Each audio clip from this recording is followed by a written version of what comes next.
جنرال مبین د نجونو د ښوونځیو د بندېدو په اړه تازه غبرګون ښودلی. سلام ستړي مه شئ، وخت مو پخیر. په لوی افغانستان چینل کې د تا ښه راغلاست وایم. د نویو تازه خبرونو دپاره درسره لوی افغانستان چینل سبسکرایب کړئ. تازه جنرال مبین د نجونو ښوونځیو د بندېدو په هکله غبرګون ښودلی.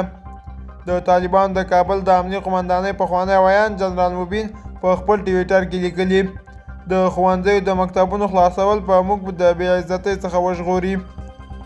جنرال مبین یادونه کړې چې باور وکړئ زموږ میندې او خویندې د ګاونډۍ هیوادونو ته د تللو په وخت کې ډېرې بې عزته کیږي. هغه زیاته کړې ده د ښځو تعلیم په دغسې حال کې هم ناروا وي چې مکتبونه یې له نارینهو بیل وي، استادان یې ټولې ښځینه وي، نو نارینه ډاکټرانو ته د ښځو تلل او بیول دې هم بند شي. دوستانو دا زموږ د دې ساعت چمتو کلی خبر. تر بیا ښې چارې.